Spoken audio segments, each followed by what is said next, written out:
Hai guys, kembali lagi di lini jurnal aku, Hanum Salsabila, di mata kuliah penulisan berita dan artikel. Nah, kali ini lini jurnalnya itu ngebahas atau mengulas sedikit materi yang disampaikan oleh kelompok 4 yang berjudul pendekatan creative writing dalam penulisan berita dan artikel. Nah, inovasi ini nih kayak di bahasa inovasinya di bahasa di era digital gitu.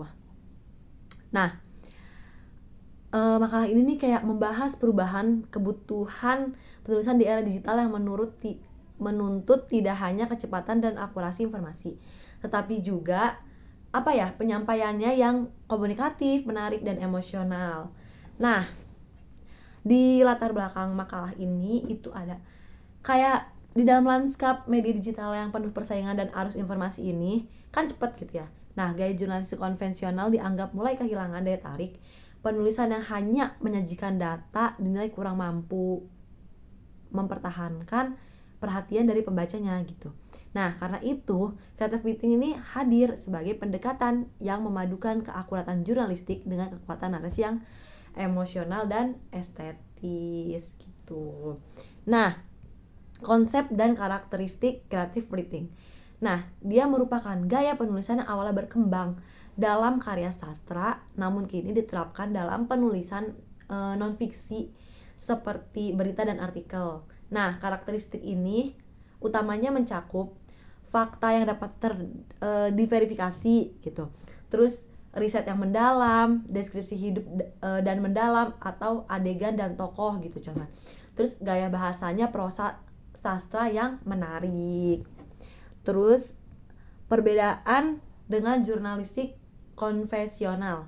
Nah, kalau jurnalistik konvensional ini lebih kaku, ringkas, objektif dan berorientasi pada struktur piramida terbalik.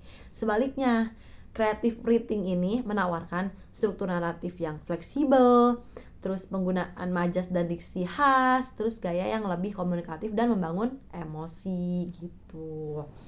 Terus ada penerapan di media digital. Nah, dalam media digital ini teknik creative writing diterapkan dengan menggabungkan fakta dan narasi untuk meningkatkan daya tarik dan keterlibatan. Nah, teknik yang digunakannya itu antara lain storytelling naratif, lead yang memikat, deskripsi sensorik, dialog langsung, personalisasi sudut pandang. Terus ada dampak dan manfaat creative writing. Nah, pendekatan ini nih kayak terbukti gitu kan, memberikan dampak positif tentunya ya. Nah, apa aja sih?